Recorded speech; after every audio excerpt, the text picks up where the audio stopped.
Alrighty, good morning there, Science 10s. So you've already learned how to calculate the molar mass or the atomic molar mass of a compound or of a element. And so you have done that using your periodic table. Now, today we're going to be learning about how to use molar mass as a conversion factor.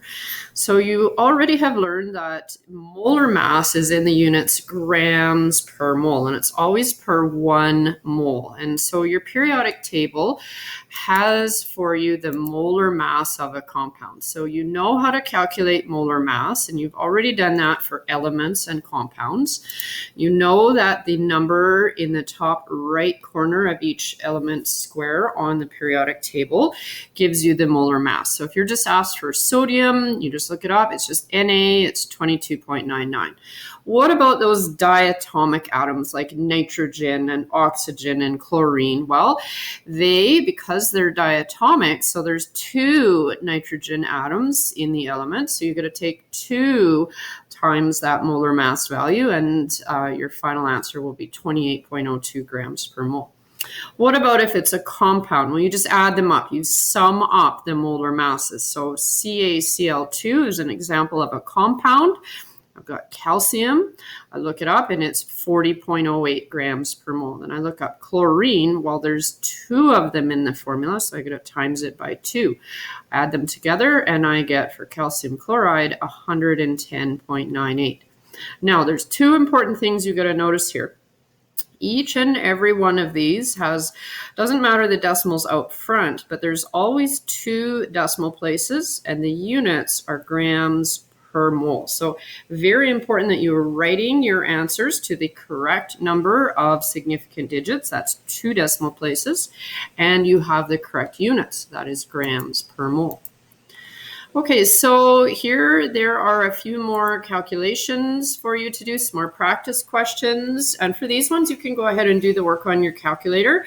And remember, you don't round until the very end, all right? So keep your values on your calculator, and your calculator doesn't do sig digs or units for you. You have to do that. So always remember these ones. You may not be given the formula, but that's what you need to start with. So here's an example. Sucrose.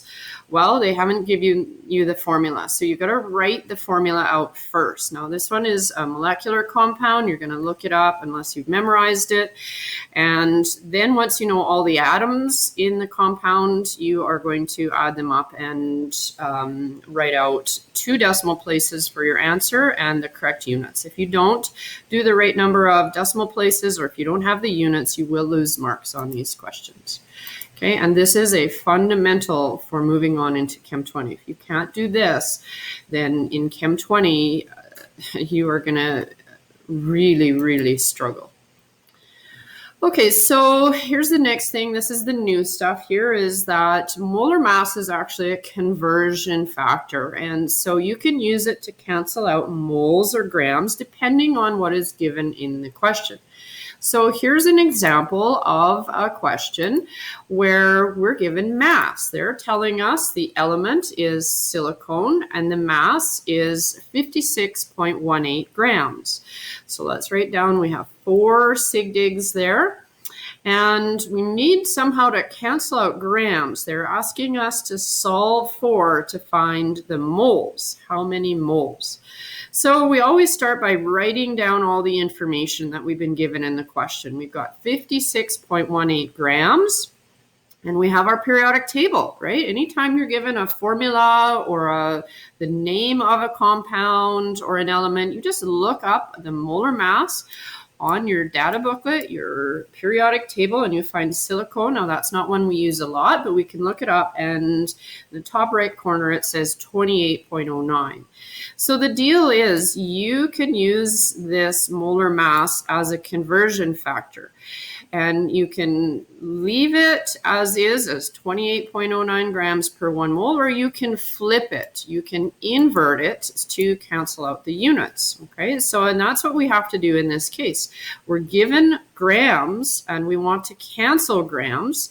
And so if we have grams on top, we need to use the one with grams on bottom, and that's how we're going to cancel out grams. Okay, so we use this molar mass as a conversion factor. So I've got grams on top. I flip the molar mass.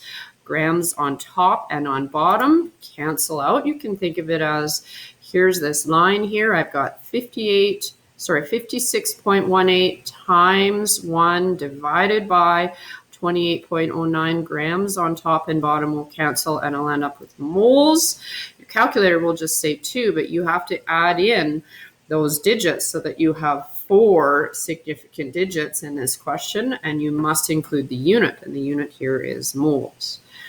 Okay, so let's do another example question. And here, the first thing we do is let's write down the info that we've been given. So I'm asked, what is the mass? That's what I'm trying to solve for. I need to find the mass in grams. And they have given me the number of moles to 2 significant digits, and they're telling me it's copper. So I'm just going to look up on my periodic table. Here's this number here.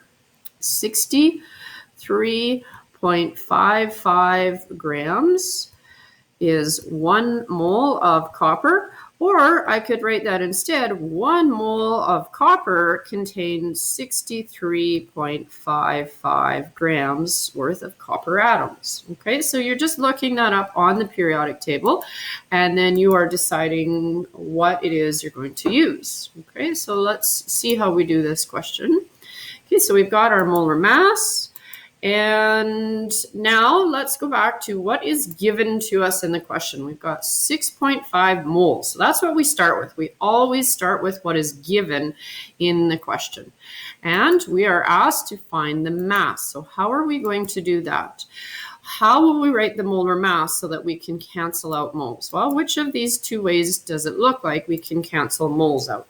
Here's one way, 6.5 moles times 63.55 grams per mole, or we invert it. Which one is moles on top and on bottom so that we can cancel it out? Let's take a look.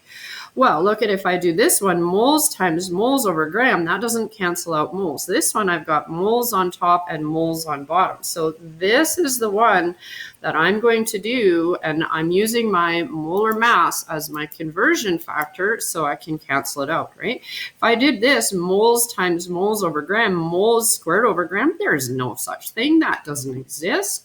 Okay, so look at your units, right? Make sure your units make sense. Moles cancel, and then you're just going to pound these values into your calculator. And your calculator says 413.075 grams. Actually, no, it doesn't. It won't say grams. It's just going to spit out a number to you. It's not going to tell you the units. Moles cancel out, but this is not your final answer, right? You have to, your calculator doesn't do it for you.